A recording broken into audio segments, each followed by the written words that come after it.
Hello, everybody. This is Pastor Green. We're doing another Bible study, Exodus chapter 13.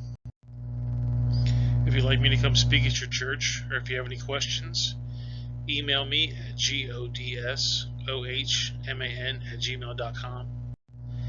Exodus 13, start with verse 1.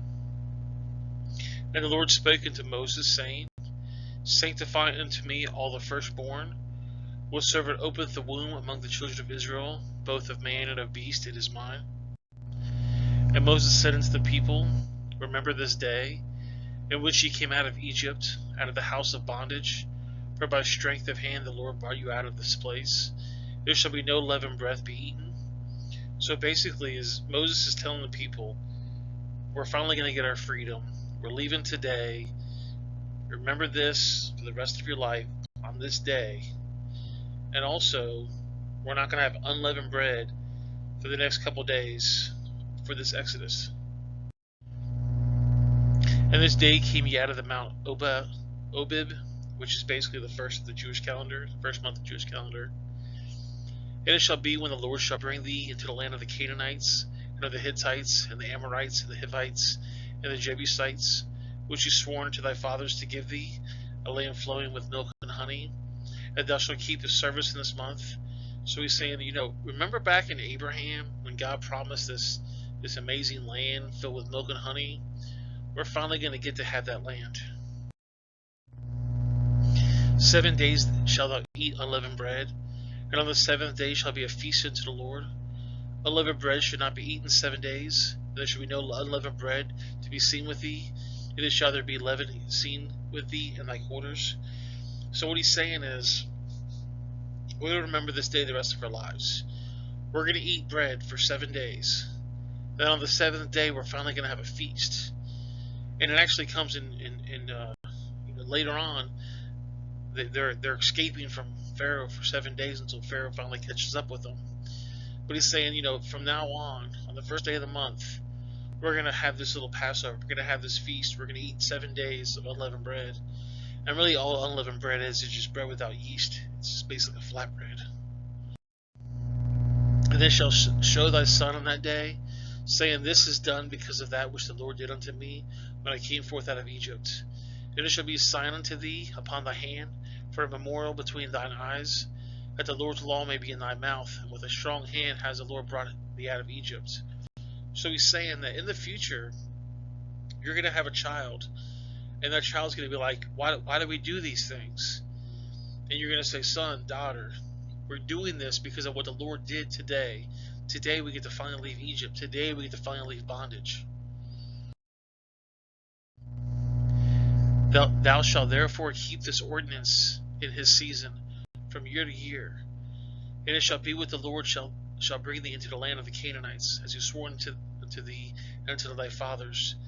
It shall give unto thee. He's saying that every year, today, we're going to do this feast. We're going to have the Passover. We're going to have the time of unleavened bread. We're going to remember this the rest of our lives. That thou shalt set apart unto the Lord all that open the matrix, and every firstling that cometh of beast, which thou had the males shall be the Lord's. And the word matrix basically means the womb. It basically what's going on is he's saying that every animal born, the firstborn, and it's going to be the male, firstborn male of every animal that's born, we're going to sacrifice that to the Lord. And every firstling of the ass thou shalt redeem with a lamb. And if thou wilt not redeem it, then thou shalt break its neck. And all the firstborn of man according to thy children shall be thy redeemed. So he's saying that the firstling of any kind of ass, you can actually use a lamb instead, because they use that animal for carrying things. It's like basically like a walking suitcase. You put all your weight on this animal. So those are really important. So you can use a lamb instead. But if you're not going to redeem it, which basically means buy it, then you need to break its neck. You need to kill it. And the firstborn of the males, the man, among thy children shalt thou redeem. So whenever you have a firstborn male, that belongs to the Lord as well. So you need to redeem it. You need to buy it.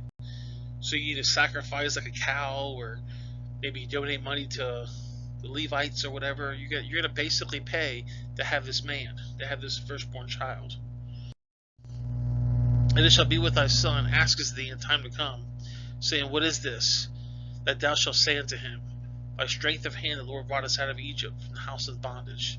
So when your son says, Dad, why does every time the firstborn animal comes out, we sacrifice it? How comes every firstborn male, we got to redeem it, we got to pay for it, we got to make an offering? Why do we do this? And you're going to tell your children because of what happened today when we get to finally leave bondage. And it came to pass, when Pharaoh would hardly let us go, that the Lord slew all the firstborn in the land of Egypt, both the firstborn of male and of the firstborn of beast. Therefore I sacrifice to the Lord all that openeth the matrix, being males, but all the firstborn of my children I redeem. So it's saying, back when I was younger, that we was in Egypt, and Pharaoh had us in bondage, and God smote the firstborn of all the people and of all the animals. And therefore, from now on, we're going to sacrifice all the firstborn animals to God. And all the firstborn males born from a person, we're going to redeem that. We're going to buy that back and give that to the Lord as well. There shall be for me a token upon thine hand, for on thy frontlets between thine eyes, for by strength of hand the Lord brought us forth out of Egypt. And it came to pass, when Pharaoh had let the people go, that God led them, not throughout the way of the land of the Philistines, although that was near. For God said, Lest peradventure the people repent when they see war, and they return to Egypt.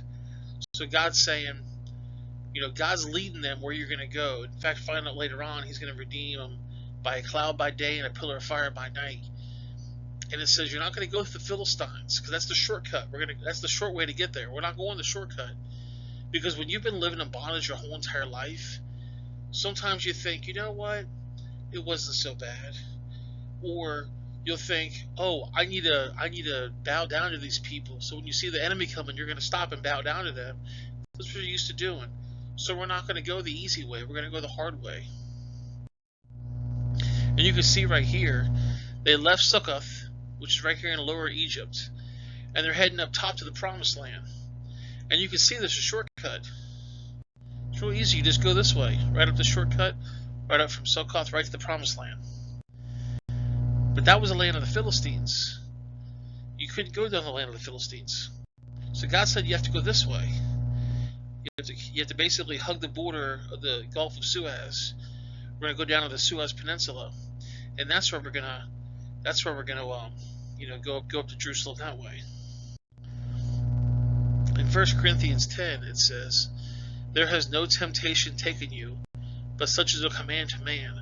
But God is faithful, who will not suffer you to be tempted above that ye are able, but with the temptation also make a way to escape, that you may be able to bear it.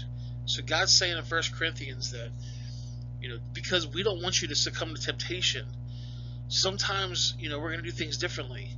We don't want you to suffer to be tempted. So we're going to do things a little bit differently. That way you have a way to escape. Back to Exodus 13, verse 18. But God led the people about throughout the way of the wilderness of the Red Sea. The children of Israel went up, harnessed out of the land of Egypt. This right here is what we're talking about. This little point, you see where it says Israel? There's like a little V there, where the Red Sea goes to the very, very top. That's the Suez Peninsula. And this is what it looks like from space, the Suez Peninsula. This land right here is basically desert. This whole area is just desert, and they call it the wilderness of Sinai. The only thing really that this is used for is really oil. Everything else is just desert. Nothing really lives there. And Moses took the bones of Joseph with him, for he had straightly sworn to the children of Israel, saying, God will surely visit you. Ye shall carry up my bones away from hence from you. And if you go back to Genesis 50, verse 25, it says, And Joseph took an oath of the children of Israel, saying, God will surely visit you, and ye shall carry up my bones from hence. So since Moses and the Israelites are in Egypt, they're going to take Joseph's bones. They probably had him in a box or something, and they're going to take him to the Promised Land, because Joseph asked them, take an oath unto me so we could do this. All my bones to go to the Promised Land. Back to Exodus 13, verse 20.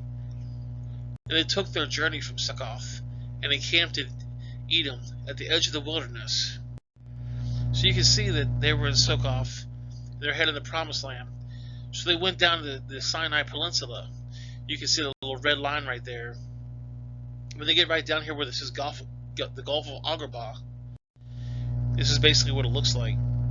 You walk down this long path, and you can't go anywhere but straight. And at the very end, there's the beach. So you can see they started right up here in Succoth, and they worked their way down here to this mountainous region, and they got stuck right down there in the peninsula. So they're stuck right here on the beach, and they got no place to go, and that's where they're going to cross in the next chapter. So they started on top, they went all the way down there, and they're stuck on the beach right now. Exodus 13:21. And the Lord went before them by day in a pillar of cloud to lead them the way, and by night in a pillar of fire to give them light to go day by night. So in the daytime you see a pillar of cloud, and at nighttime you see a pillar of fire. There's always going to be something that you have to follow, and they follow what God said. And he took not away the pillar of cloud by day, nor the pillar of fire by night from before the people. So God's always giving you a way. Follow me, follow me, follow me. He makes a sign up there. And that's at the end of Exodus 13. We should always follow what God says. God says, follow me, go this way. Even if you think it's easier to go the easy way. God says we're doing this for a reason. There's a reason why we're going to go this way. Well, guys, that's the video. If you'd like me to come speak at your church, if you have any questions, you can email me. You can also comment below. Make sure you guys like, share, subscribe. If you got a friend that might want to see this, go ahead and share it with them as well. I'm going to put a couple links in the video here. The bottom right corner is going to be the Exodus Bible study. You can click on that. We'll start on verse 1, on chapter 1. And then on the top left is going to be probably Genesis, I would assume. And then in the bottom left is going to be a video that you might like to watch. Well, anyways, guys, I appreciate you watching. Have yourself a great day.